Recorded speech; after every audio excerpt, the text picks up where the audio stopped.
Those of you who travel for work understand the feeling of arriving at yet another hotel room in a city you'd rather not be in. Maybe it's just that I'm cautious or that I don't trust people easily. After checking out the room, I put my bag down and checked the minibar seals. I'm not about to pay those insane hotel prices for a tiny bottle of alcohol, even if it's on the company dime. Next, I checked the room's cleanliness, the bed, the towels.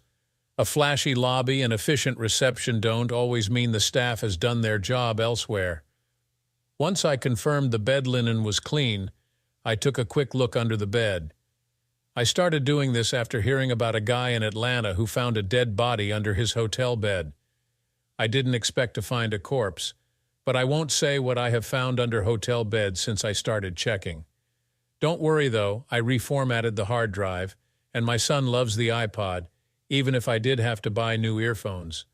Finally, after making sure there's hot and cold water running in the bathroom and that the telephone works, it's time to turn on the TV. It's always good to check the phone first because if the TV doesn't work, shouting into a dead phone can be maddening. Not that I watch TV much, but it's nice to have some background noise, especially if the neighbors are loud. Some budget hotels have walls so thin that I can hear everything going on next door, and I don't need to hear a couple trying to break the bed. Everything checked out fine in this place. It usually does, but as I mentioned, I'm cautious, so I have to check. I was particularly annoyed because I didn't want to spend another night away from my wonderful wife, Michelle. Yeah, Michelle isn't a common name, but her mother was Italian.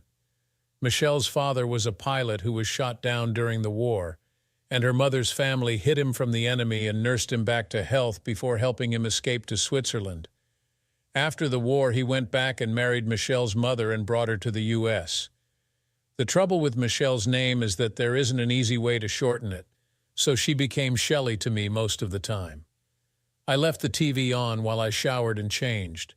When I came out of the bathroom, the local news was just starting, so I switched the TV to a different channel for national news. Same old thing, politicians droning on about some global crisis and hinting at war. They call it peacekeeping. But don't those fools realize that our people are getting hurt out there? It's all a ploy to keep voters distracted so they won't notice the mess politicians are making back home. Since I can't stand their nonsense, I turned the volume down and called Shelley on my mobile. I refuse to pay the extortionate prices for hotel phone calls, and besides, I have speed dial on my phone. There was no answer from our home phone, so I called Shelley's mobile. As usual, it rang for a while before she picked up. I could just picture her rummaging through that handbag of hers trying to find it. I never understood how she could fit so much in there, it was like a black hole. "Hi, darling, did you arrive okay?" Shelley finally answered. "Yeah, fine, Shelley. The traffic was awful on the highway as usual, and I got delayed a bit. The hotel room's not bad. I've seen worse. Where are you, by the way?" I called the home phone first. "I'm over at Karen's. Didn't see the point in going home to an empty house again." "Why?" "Oh, just curious, that's all." I should have guessed Shelley would be at Karen's. The two of them are inseparable and have been ever since I met Shelley at Karen's wedding. Karen's husband, Tom, is my best mate David's younger brother. Over the years, Tom and I have become closer because of the girls' close friendship. Shelley mentioned she was having dinner with Karen and Tom and might stay over since there wasn't much point in going home to an empty house. Shelley had stayed over at their place before when I'd been away, so it wasn't really a surprise. After we exchanged the usual sweet words and I told Shelley I'd see her the following evening, we ended the call, and I headed down to the restaurant for dinner. The menu didn't offer much that caught my eye, so I opted for my usual steak, which I had to send back once because it wasn't cooked to my liking. I can be a bit of a pain when I want to be, especially when I'm away from Shelley. I get so annoyed that I look for anything to vent my frustration on. After my meal, I went to the bar. With any luck, there'd be some nice scenery there that night. As I entered, I figured the evening could be interesting if nothing else. The first person I noticed was a woman sitting at the bar, sizing up everyone who walked in. At one of the tables were 4 women, a bit older, who looked like they were on a girls' night out. A couple of salesmen kept asking them to dance, and although the women took turns, it seemed the guys were on a losing streak. Those four were going home to their loving husbands untouched, which they did later when one of their husbands arrived to take them home. I assumed it was a husband if it wasn't. Those four were capable of handling him. There were a few couples and groups sitting around, including one pair that looked like honeymooners. I hoped they weren't in the room next to mine. There were also two separate couples whom I suspected were having affairs. The age differences didn't seem right. But then again, the women might have just been escorts. I don't speculate about escorts. Some people say they're all in it for the money, but I know a couple who aren't. They're just good kids trying to get through college without a huge debt. Live and let live, I say. There were a couple of ladies on their own besides the woman at the bar, and quite a few single men and small groups of salesmen and workers away from home for the night. By watching them, I could tell some were on the prowl while others were just having a quiet drink before spending a lonely night in a strange bed. I hadn't seen her in the restaurant, but when she walked into that bar, everyone noticed her. God, she glided into the place like she wasn't touching the floor. She stopped and looked around nervously as though she wasn't sure what to do next, then headed for the bar and took a stool not far from the woman who was now in conversation with a rather large guy. I assumed they were discussing business. No sooner had the woman sat down at the bar than the first guy arrived at her side. A bit premature, I think, but this woman was one of those who make happily married men wish they weren't happily married. She politely refused his offer of a drink. I would have loved to hear what she said to him. Whatever it was, he quickly retreated. How to describe this woman who grabbed every guy's attention when she walked through that door? She wasn't a young girl. I'd say she was about Shelley's age, 34. She had medium-length chestnut hair and was wearing that killer outfit, the LBD little black dress, for those unfamiliar with the term. That dress showed off her figure perfectly and ended just below the knee. As she perched on the bar stool, the LBD rose just enough to make every guy in the place take a deep breath. The heeled shoes she wore were just high enough to add some shape to her calves. Damn it, the woman had presence. If she had been younger, I would have taken her for another escort like I thought the two other attractive women in the bar were. But there was something about her that said she wasn't. She had an air about her that told you she wasn't used to entering a bar on her own.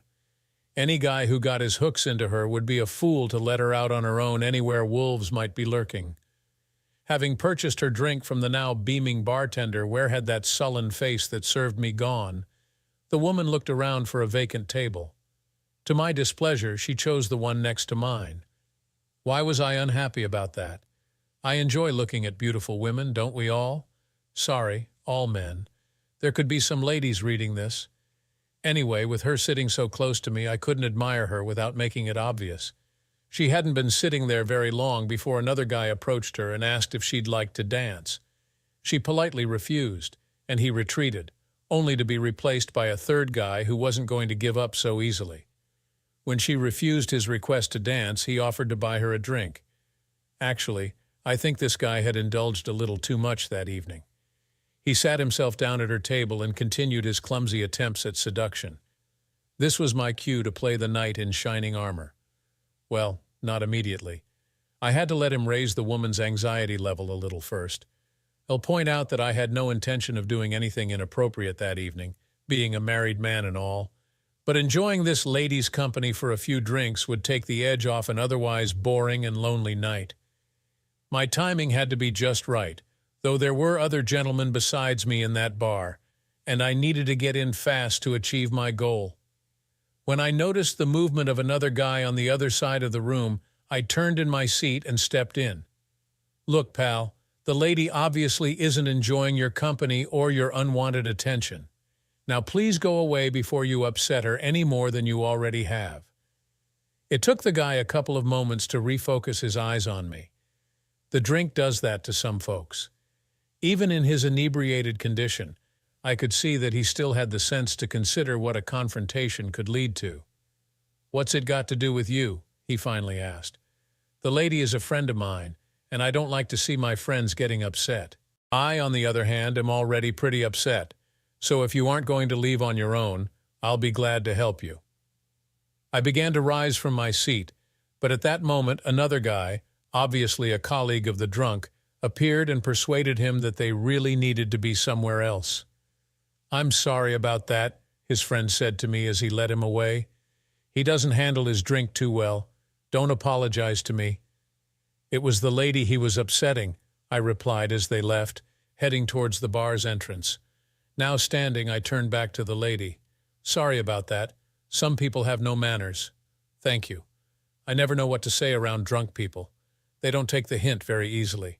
"My pleasure, ma'am. Now, if you don't think I'm being too forward, may I offer to buy you a drink?" But before you answer, I held up my ring finger to display my wedding band. I'm a very happily married man, and I intend to stay that way. She smiled back at me. "Well, now you do lay your cards on the table. I'd hate anyone to get the wrong idea. A little light conversation is all I'm looking for when I'm away from home. She must be some woman."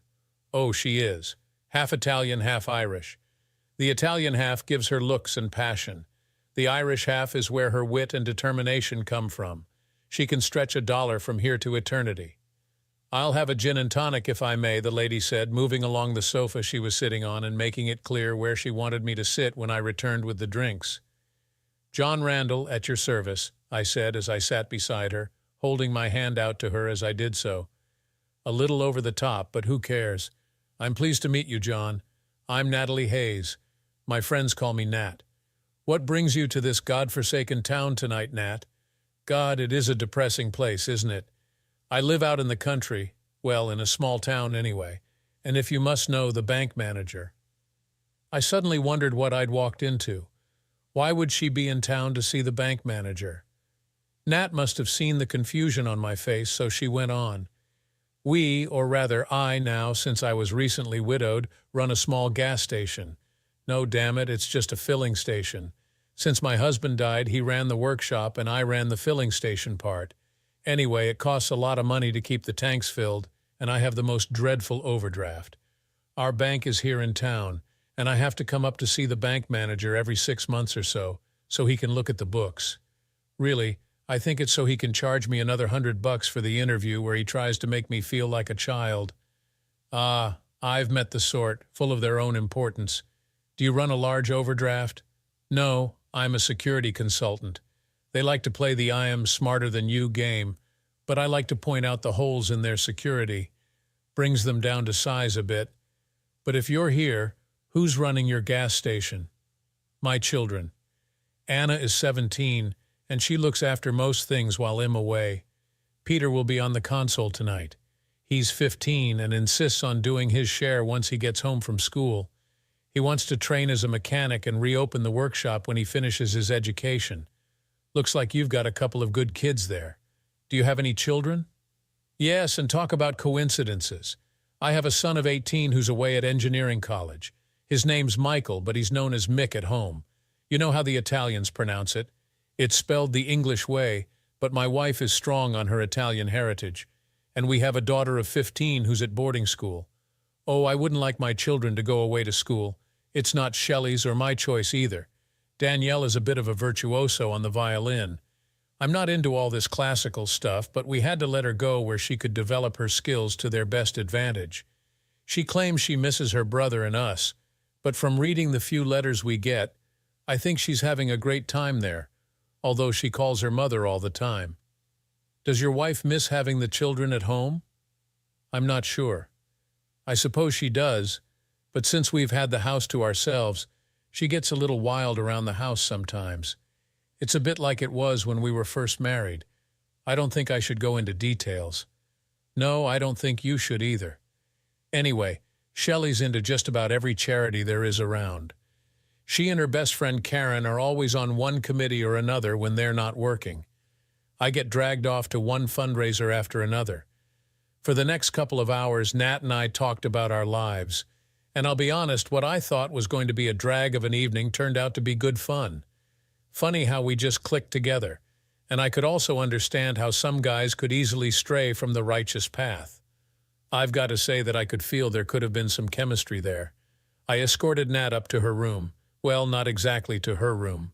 I got out of the elevator on her floor, and after saying goodnight, I watched her as she walked down the corridor to her room, went inside, and closed the door. All right, if you insist. She did give me a little peck on the cheek and thanked me for a wonderful evening, but it was just a friendly peck. I was surprised to find it was well past midnight when I got back to my room. In less than a couple of minutes, I was in the land of dreams. What a shame that you can't always remember your dreams. It must have been a good one. I woke up excited in the morning, not unusual when I'm at home with Shelley, but bloody unusual for me when I'm on the road. I hadn't been sitting in the dining room for long, eating my breakfast, when I was pleasantly surprised by Nat joining me at my table. I'm damned if I can remember what we talked about over our meal, but again, it made a change from being alone. It was almost 9 when we said our goodbyes, and Nat dashed off to her room to get ready for her meeting. I had no rush because I couldn't get into the place I was checking out until 10 at the earliest. It was only going to be a cursory inspection anyway. I was in one of the other guy's territories, and he'd given the place a once-over a few weeks back. The idea was that no one there knew me from Adam, and I was going to see if they closed the holes that my colleague had spotted. Back in my room alone, I switched on the TV for some company while I read through my colleague's report again. Head advised that brown overalls should make me invisible, as that was the color the company issued to its workers. He also suggested what gate I could possibly slip in through. It was as I was struggling into the boiler suit that I heard the news at the end of the breakfast show, and it grabbed my attention. It was the name of my local town that caught my ear. I lived in a small town, and hearing it mentioned on national news was a surprise to me. Apparently, there had been a serious fire at the big hotel in town during the night. It was a huge Victorian structure, far bigger than the town needed nowadays. But as our town was once at the junction between 2 different railway companies, folks used to stop overnight quite often back in the old days. The screen suddenly changed from a picture of the reporter standing in front of the smoldering building to footage of the night's events. What the hell a TV film crew was doing in our small town, I couldn't understand, but their presence there was about to change my life. The reporter was talking about how many fire crews had been in attendance, and the picture changed to footage of the night's events first, shots of the windows and roof with flames roaring through them, and then to one of those giant cherry pickers the fire brigade uses to rescue people nowadays. As the camera zoomed in on the casualties being lowered to the ground, my heart seemed to stop. There was my Shelley, climbing out of the gondola, dressed in what looked like little more than a hotel bathrobe, assisted by David, who was dressed the same way. Their faces were obscured by the plastic oxygen masks they were both wearing, but Shelley was hanging on to that damn little handbag of hers, and I'd know David anywhere. We'd been friends since our first day at elementary school. Looked to me like we weren't friends any longer. I'm not quite sure how I didn't throw the TV set out of the window, but somehow I managed to control myself. I picked up my phone and called Karen's house. I figured that's where Shelley would be if she wasn't in the hospital or at work, but I doubted she'd be there after the night she'd obviously had. As I guessed, Karen hadn't left for work either. I heard her say shush to silence the other voices in the room as she picked up the handset. Funny, I could also hear the same news broadcast playing on her television in the background. Handy, because they must have seen the same piece of film I did. "Hello," Karen said, I think a little hesitantly. "Hello, Karen. Not going to work this morning?" Karen put her hand over the mouthpiece. I heard the noises that doing that makes. Then she came back on, now sounding very frightened. "No, I'm not feeling well today. What can I do for you, John?" "Well, you can tell that bitch to get all of her crap out of my house before I get back this evening to start with. Tell her I'll be filing for a divorce today, and you better tell that brother-in-law of yours that he'd better start running the other way if he sees me in the future. But no bloody buts, Karen. I've just been watching the same news program you have, so don't try giving me any bullshit. And I think you and Tom better stay away from me as well. You must have known all about what those two have been getting up to behind my back. Honestly, John, it's not what you think it is. Bollocks, Karen. 2 people naked except for bathrobes at 4 in the morning. What kind of idiot do you take me for? Now make sure she's out of my house before I get home tonight. I think you should speak to Shelley, John. Bollocks, I said, and hit the disconnect button as quickly as I could. I went through my phone's address book and placed a second call. Carter and Fields, good morning, an efficient voice answered. Hi, beautiful. It's John Randall. Is Derek in yet? Yes, he's just come in. You want to speak to him? You know he hasn't had his morning coffee yet. Tell the bugger I'm going to put some money in his pocket. That'll make him take the call. I heard the phone switch to hold and then the click as Derek came on the line. What time of day do you call this? I've only just walked in the door. Time for you to earn some money, Derek. Tell me, what do you know about Shelley and David? I don't like the sound of that question, John. Why should I know something? So you aren't aware that David's been screwing Shelley then? Jesus, John. Of course I didn't know. You're a friend of mine. Christ, we went to school together. So did David, but that hasn't stopped him from shagging my wife. Are you sure about this, John? As sure as I can be. There was film of the pair of them being rescued from the old hotel last night, slapped all over the TV this morning. All they had on were bathrobes. Are you sure? Of course I'm sure. Shelley climbing out of the bloody rescue cage wasn't far short of a damn adult film. Oh, shit. We better try and get our hands on a copy of that. I wonder if they will repeat it later so we can record it. Leave that to me, Derek. You just get the divorce in gear. Aren't you being a bit hasty, John? Have you talked to Shelley yet? Look, Derek, there's nothing to talk about. I spent last night sitting in a hotel bar talking to every man's dream of a woman. I had breakfast with her this morning as well. John, should you be telling me this? Listen, mate, I haven't finished yet. Look, this woman was what all those dirty dreams you have are made out of. She's a widow well, she claimed to be. Thinking about it, I'd better cover my back there just in case Shelley and David are playing dirty. Sorry, don't worry about it, Derek. The point is, I slept on my own last night. I didn't do anything I should be ashamed of. But while I was, Shelley and David were making whoopee in the old hotel. So get that bleeding paperwork started. As you wish, John. I'll get Carol on it right away. The call to Derek was over. My next couple of calls were to the bank and credit card companies. Screw the bitch. I canceled everything. I'd run on my company credit card until I had time to sort things out. Shelley could get her hands on the money in the current account, but there wasn't much in there to worry about. My next call was to the TV company. It took me a little time to get through to the person I wanted as she was still in the control room. Sharon, it's John Randall. Sharon is another old school friend. Handy in a way that she was one of the may-have-beens when I first hooked up with Shelley. I know Sharon had a crush on me back then, and I was hoping she still held a grudge against Shelley for winning the race. Oh, so you saw it? Yep, sure did. And I already done, John. I've got a DVD in my handbag now. 2 copies, actually. One for you and one for your solicitor. Ah, you anticipated my request. Damn it, John. If you hadn't seen it on the news, I intended to send the thing to you. But please be careful who you show it to. There are 2 files on the disk zone called Broadcast you can show to anyone, as you could have grabbed it from any TV set. And the other one is the rest of the film that the crew took during the night. If you show that around too much, it could get awkward for me. There's some more shots of the pair of them together, kind of candid-like. I'll be honest with you, it was seeing that candid stuff that got me out of my pram. Thanks, Sharon. Looks like I picked the wrong girl all those years ago. Would be interesting to live our lives over again, wouldn't it, John? But I've been happy with the man I finished up with. But a girl can dream about what might have been. Look, I'm assuming you're going to use Derek? Sure am. He's already on the case. Right. I'll drop these discs off at his house on my way home later. He doesn't live far from me. It'll give me a chance to catch up with Angela and the children at the same time. I hardly ever get to see her nowadays. Well, except for a few more pleasantries, that was the end of that call. That only left me with one more thing to do: find out whether Natalie Hayes was who and what she claimed to be, and cover my back in case she wasn't.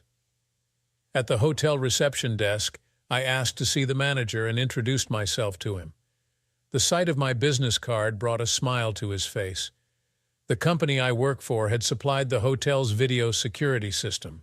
He was just a little hesitant to let me take copies of the hard drives from the time I entered the hotel, But once I explained that there was a remote possibility that someone was trying to set me up, he acquiesced. I retrieved the equipment I needed from my car and copied the previous 24 hours of recordings to DVDs. I knew that the hotel would do the same thing themselves at the end of the week, so I would have verification that the recordings hadn't been tampered with. Yeah, that can happen. My review, or rather test, of the client's security went off not too well for them. I slipped in the gate while a truck was being checked in. The poor security guy was on his own and couldn't watch the monitors and be outside checking the truck in. I just walked past on the other side of it. Once inside, the overalls without any logos on them meant that no one had any idea I shouldn't have been there. You can guess how it went. A typical company losing stock and money through petty pilfering because they are too tight to spend a little cash and employ enough security staff. The job done as far as I was concerned, I started my drive back home. It was almost 4 when, approaching a service station, I realized I hadn't eaten since breakfast. Not that I'm keen on service station food, but God in heaven knew what was going to happen when I got home. If Shelley was about, or even David, I could end up cooling my heels in the slammer for the night. So I pulled in to eat something. You know, I did see the National Express bus parked in the coach park. Being observant, they call it in my business. We learn to be observant. But if I was that good at it, how come I'd never seen any sign that David and Shelley were getting it on? Anyway, I didn't think about that bus until Nat popped her backside on the seat opposite me as I was eating my meal. Hi, stranger. We keep on running into each other, it seems. On your way home now? Oh, hello, and what are you doing in here? Trying for food poisoning? Yeah, a bit near the mark, isn't it? I think most of it looks like it was cooked yesterday. No, I wouldn't eat here by choice, but the bus takes a half-hour break here. They changed drivers or something. Anyway, what made you stop here? I'd have thought you could wait to get home to that wife of yours. Ex-wife, Nat. Nat went quiet for a few moments, as if she was trying to take in what I just said. What do you mean, your ex-wife? What's happened? I gave Nat a rundown of the morning's events, and while I was doing so, the bus driver called for the passengers to get back on board. I'm not sure how it happened, but I discovered that Nat lived about 20 miles from my house, so I offered to drop her off home. I'm going to be honest, I needed someone I could talk to, and besides that, if she didn't live where she'd claimed the night before, I would soon find out. I forced myself to eat a rather unappetizing meal as we talked, and then we got back on the road again. Nat didn't say much during the journey, but she made a very good listener. It was 5:30 when I pulled onto the forecourt of her filling station. I filled the car's fuel tank while I was there, just as a kind of thank you for Nat's company. She introduced me to her son and daughter, both of whom gave me the kind of protective looks I would have expected from children worried about their recently widowed mother. And I listened as Nat told them that her overdraft had been approved for the next 6 months. Then, after drinking a cup of coffee with them, I left for the drive home. Yep, I wasn't going to get away easily. I knew that when I pulled into my driveway, Shelley's car was parked in her usual spot, and there were lights on in the house. I sat there for a few minutes contemplating how to handle this meeting, but then an idea struck me, and I called Derek on the mobile. You home, mate? I asked when Derek answered his mobile. Yeah, been home an hour or so. Did you get a chance to look at those DVDs that Sharon dropped off? Unfortunately, yes, John, and they are bad news. Well, good news for your divorce case, but bad news for Shelley. Nothing more than a little kissing and cuddling, but add that to the way they are dressed, and no bloody judge is going to believe he was just comforting her after a bad experience.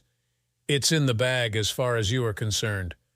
Oh, I'm looking into an alienation of affection case against David. Not a very common case to bring nowadays, but if you're as pissed off as you sounded this morning, you might like to give it a try. Go for it if you think it will nail him.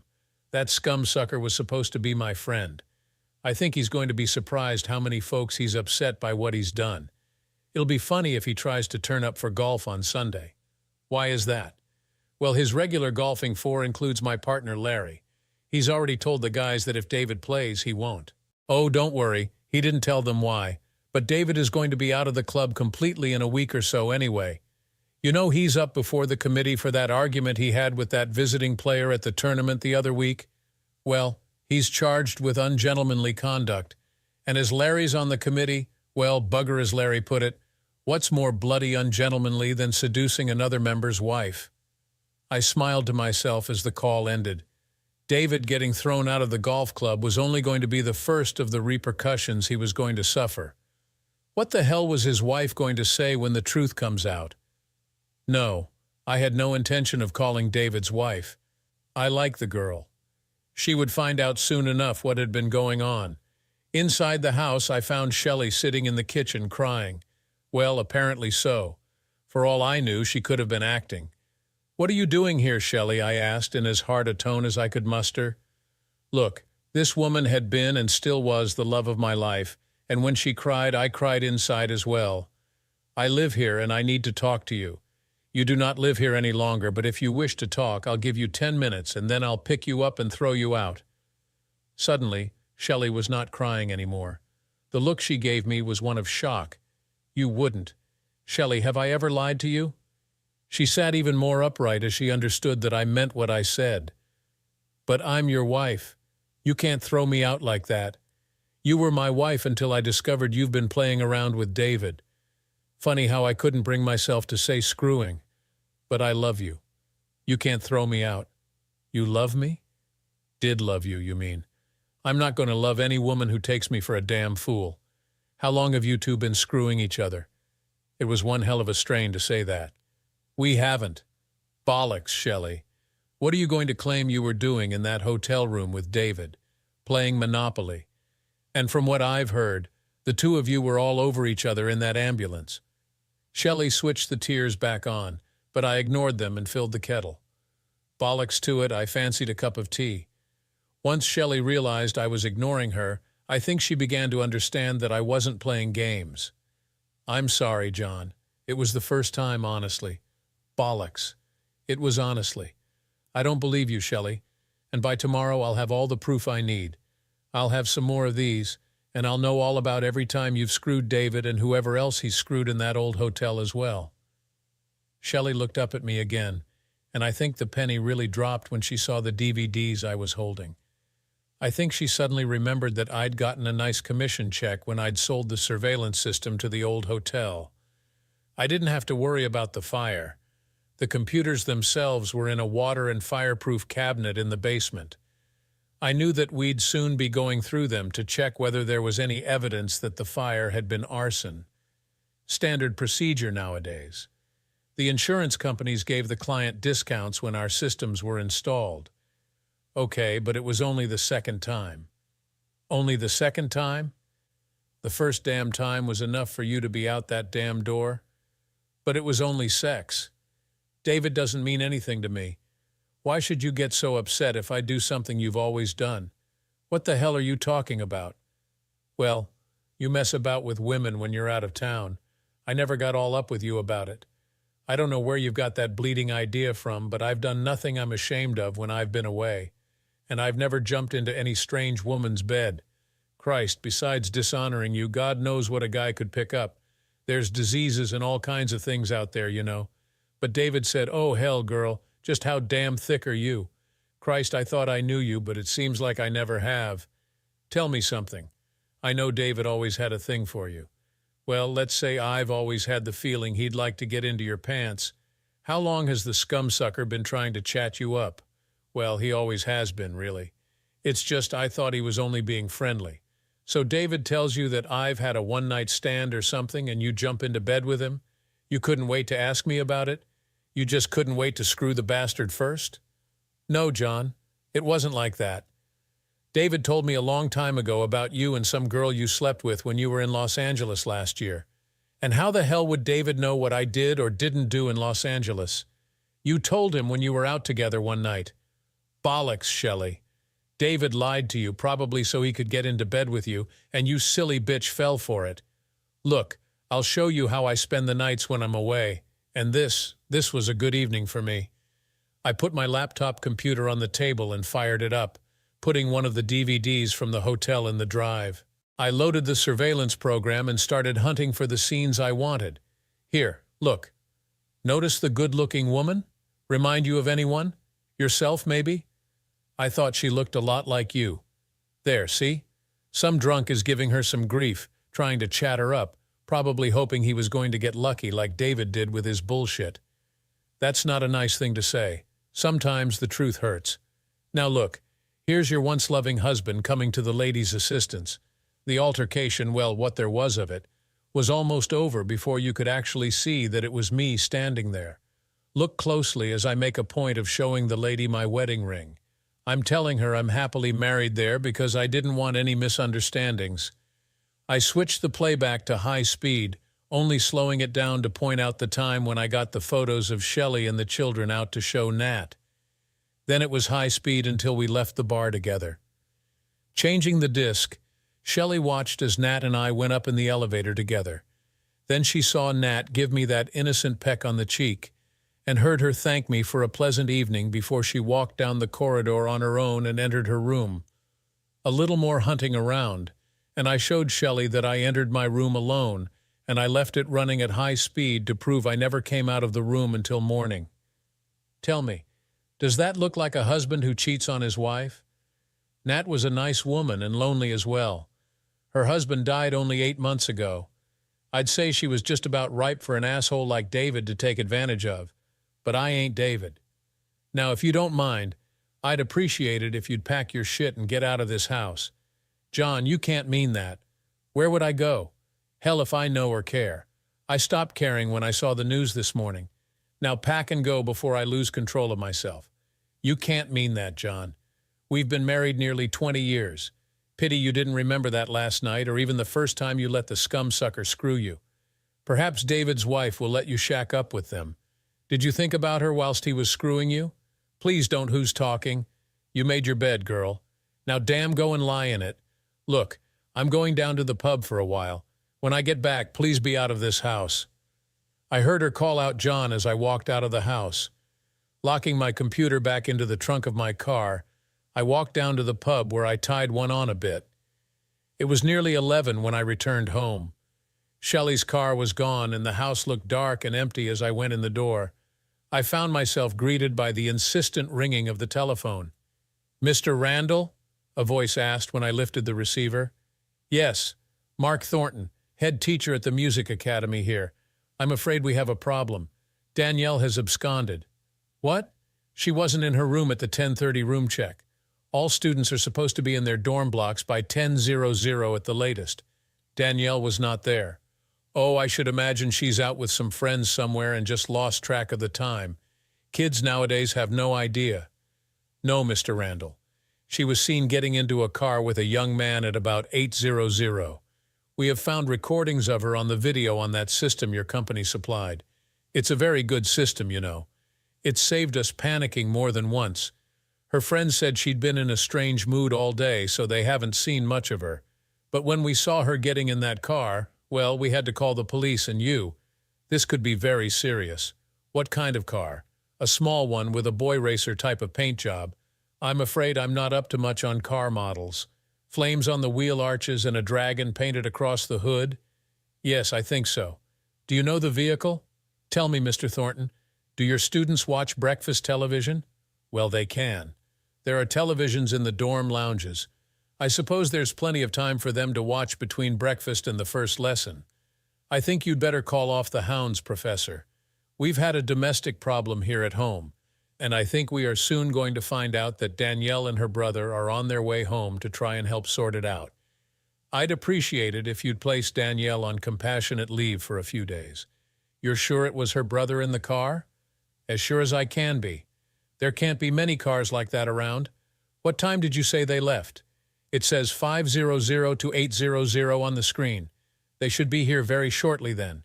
If my son drives as he normally does, he's quite conscientious behind the wheel. I'll let you know when they get here. If you're sure, Mr. Randall, I'll call the police off and leave it in your hands." It was about 20 minutes later when that noisy exhaust pulled into the drive. The children found the front door open for them on the latch. "Daddy, where's Mommy?" my daughter asked as she came into the kitchen where I was sitting waiting for them. "I haven't the faintest idea, and I don't give a damn," I replied. You saw the news this morning then? My son Mick asked. I assume you two did as well. I didn't. Danielle did, and she called me to ask me what we should do. I thought we'd better have a long talk with Mother.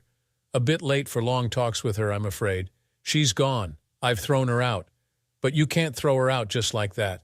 This is her home, Danielle exclaimed. Oh, but I can, and she knows it. We don't own this house. It's held in a family trust. I can live in it until I die. If your mother was married to me, which she won't be for very much longer, she could live out her life in it. Then either of you who wish to live in it could have it. If you don't want to live here, it will go to my sister or one of her children. You see, whatever happens after the divorce, your mother has no claim on this house. She can go and shack up with her boyfriend. But Uncle David's married. Please don't call him Uncle David in my presence, Mick. Once I've divorced your mother and David's wife has divorced him, then if the two adulterers decide to set up house together and get married, you can call him Dad or whatever you like. But in my presence, don't call him anything. I'm sorry, Dad, but all he'll ever call him is a scumsucker for what he and Mother have done to our family. It looked to me like Danielle had cried herself out on the long journey home, but I had a job for her to perform. Now, young lady, you had better get on that telephone and call Professor Thornton and let him know you've arrived home safely. You've nearly given the poor man a heart attack. I could see that Danielle wasn't too pleased at my request. So could her brother, and it was he who stepped up to the plate. I'll call him if you like, Danielle. I should have known better than to take you away without his permission, Mick said as he left the room to call from the lounge telephone. If you 1471 it, you should be able to use ringback, I called out to him as he went. But where is Mother, Dad? Danielle asked again. I told you I don't know and I don't care. Call her on her mobile if you want to know so badly, but don't be surprised if a man answers. Danielle got out her mobile and I noticed her turn it on. The academy kept calling me, so I turned it off, she explained sheepishly. Mother, how could you do this to us? Danielle suddenly demanded into the phone. Then there were a few moments of silence before she continued. I've never been so disgusted in my life. Is that supposed to be an excuse? Because it doesn't wash with me. No, I'm home with Daddy and so is Mick. No, he didn't call us. I saw you on the television this morning. I nearly died. It was obvious you were naked under that bathrobe. It was disgusting. Luckily, none of my friends at the academy recognized you, though. I'd never be able to look them in the face again. No, I don't want to see you or speak to you for the time being anyway. I just wanted to know where you were and that you were safe. I think Mick and I will stay with Dad for a few days to make sure he's all right. You should have thought about that yesterday, Mother. It's all a bit late now, isn't it? And Mother, just in case you're wondering, Mick and I had plenty of opportunity to talk on the way back home. We both think we'll be staying with Father if hell have us. It's a bit late for crying, Mother. Isn't that what you always told us when we were younger? I'd better go now. I'm not sure how much credit I have on this phone, and honestly, I could say something I'll regret later. You'll have to call Mick and ask him, won't you? Goodbye, Mother. Danielle disconnected the call. A little harsh on her, weren't you? I asked. No, Father. Nowhere near as harsh as I would have been a few hours ago. I don't know what we would have done if you hadn't found out already. Mick and I have been in a complete dilemma about whether we would be able to live with not telling you. I think the only way we could get away with that was never to come home again. Well, we came home, so you know what we intended to do and how angry we are with Mother. She is your mother, Danielle, no matter what she's done. Oh, we still love her, but we don't have to like her or what she's done to you, to our family. Mick suddenly called for Danielle to join him in the lounge. I think the professor wanted a word with her. She left me alone with my thoughts. Over the next few days, things got a little hectic. There were phone calls from Shelley's sister and a couple of friends. Unfortunately, I think just about everyone had seen that damn newscast, and there wasn't much they could say. Shelley found herself a solicitor who was pretty quick to try and argue over the house. Once Derek informed him about the conditions of the trust, he went quiet on that one. Shelley got half, so she thought, of our net worth. The trust's existence should set you wise to the fact that my family has always been a little smart when it comes to money. There are quite a few foreign investments that the profits from are paid into offshore numbered bank accounts. To be honest, I'm not sure I know how much money there really is stashed away here and there. Still, what the taxman doesn't know about, he can't waste on making war, can he? Before the divorce was final, David had a nasty accident. Very strange that one was. Mick insisted that I accompany him that day. I never could understand why he wanted to sit in the magistrate's court all morning.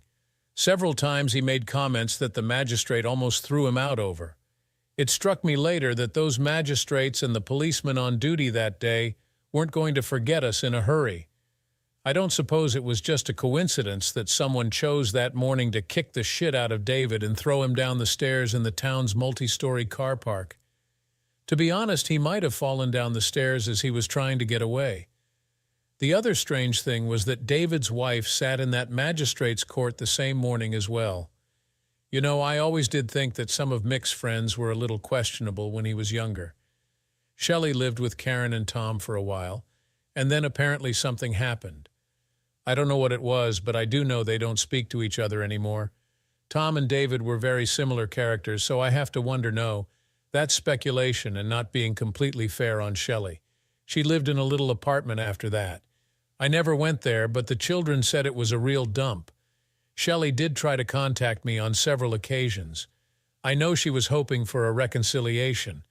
I suppose there might have been a faint chance, but for the fact she chose the wrong night to go out with some friends from work. She told the children later that it was the first time she'd had the courage to show her face in town. Unfortunately, she drank a little too much. Shelley never could handle her drink very well, and she bumped into me and the young lady I was on the dance floor with. Shelley, for some reason, was furious that I was dancing with another woman. She accused us of sleeping together, embarrassing for me, the young lady and her husband, who was sitting that dance out at our table. Shelley grabbed the nearest guy to her and asked him to take her home and sleep with her. Actually, he refused, as he was another member of the party I was with. But I have refused to acknowledge her presence or speak to her since. Almost 2 years had passed since the divorce. Mick was home from college and still looking for a permanent job. Why are kids so damn choosy nowadays? Danielle was home for the Easter holidays, and we'd taken a drive out in the country looking for a different pub to grab a meal in. It was Danielle who first noticed Mick eyeing up the waitress, and she made some comment to him. "Well, she is pretty." "I think I could fall for her," Mick replied. My attention drawn to her, I found the waitress's face familiar, and I had to think for a moment. Then I realized who she was. I remained silent on the issue until she came to take our order. "Hello, Anna. And how's your mother getting along?" I asked. For a moment, Anna, Mick, and Danielle were shocked into silence. My children had no idea how I could possibly know the charming young waitress, as I'd told them that I'd never been in this pub before, and Anna appeared to have no recollection of me either. But Anna soon recovered and tried to continue the conversation politely. "My mother's fine, thank you. Have you chosen what you'd like to eat? I think my son Mick would like to eat you, actually. May I introduce you?" "Daddy, don't be so rude," Danielle exclaimed. Poor Anna had no idea what to say. "Mick, this is Anna Hayes. Anna, I'd like to present Mr. Mick Randall to you. He's quite well educated and house-trained as well." Anna and, oh, damn it, all the children had turned bright red for some reason or another. I sat there with a grin on my face. "Mr. Randall," Anna finally said, "of course I remember you now. I'm sorry I didn't recognize you. But you remember the name, though. Mother has talked about you a lot. I'm flattered. But tell me, why are you working here, Anna? I thought you worked in the garage with your mother. There isn't much profit in selling gas nowadays. We managed to keep the filling station open, but without the garage we are struggling. This doesn't pay much, but it helps. Let's see, your brother was planning to reopen the workshop, wasn't he? Well, if we can hang on until he finishes his training, yes, that's what he wants to do." I turned and looked at Mick. "Well, how'd you fancy working in a country garage, Mick?" "Oh, the bonus could be that you get to see Anna here every day. And I think the place would come with an enthusiastic apprentice.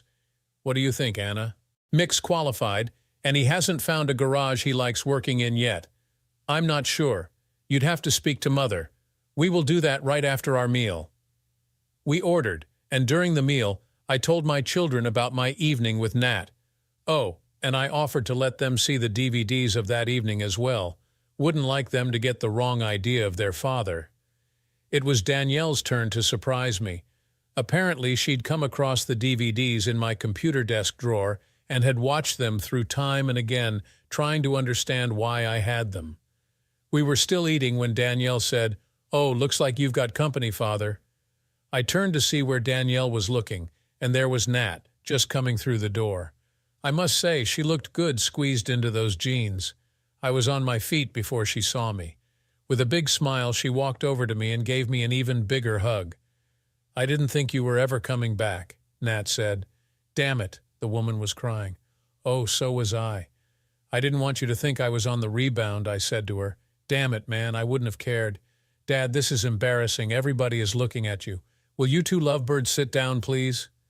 Danielle, whom I'd had to watch as she hung all over some disgusting little toe rag so many times over the previous couple of years, had the audacity to say to me, "Okay, where do we go from here? Is there any point in giving you the long story?" Nat and I were married 4 months later and live in the bungalow beside the garage. Mick is living in a mobile home at the moment. We're waiting for planning permission to be granted for a second bungalow for him. The garage is doing fine now. Some foreign investor put a lot of cash into the place so that it could be modernized, and there isn't any overdraft for Nat to worry about anymore. Damn guy doesn't seem to be in any hurry for any dividend on his investment either. Peter and Danielle get all gooey-eyed and tongue-tied around each other, but as Danielle is away playing with her orchestra most of the time, they don't get together very often. They do spend a fortune on phone calls, though. Nat and I have high hopes for them. We'll have to wait and see what happens on that one. Shelley? Well, she has bought a little cottage in the village, and she works as a cleaner and waitress in the pub. I don't think it pays much, but she gets to see Mick quite a lot. I still don't speak to her, but Nat does. Nat tells me that Shelley knows what she lost. David? Now here's where things really get weird. His wife divorced him, and she shacked up with and then married a colleague of mine. From what I can understand, David moved in with his brother and Karen, but the next thing you know, the police are around asking where I was on one particular evening. Oh, they'd been around after David had his problems in the car park as well. This time, things were a little more serious. David had been run down by a car. The police thought he would never walk again. I think someone said he was walking on crutches now, though. But here's the kicker: he's living in Karen's house, and apparently Tom is on the run from the law with an attempted murder charge hanging over him. Have you any idea just how much it costs getting a wanted man out of the country? Canada is a big country, I'm told. Thanks for sticking around until the end of this wild ride. What would you do if you discovered your spouse was betraying you in such a shocking way? Drop your thoughts in the comments below. Don't forget to like, share, and subscribe for more unbelievable stories.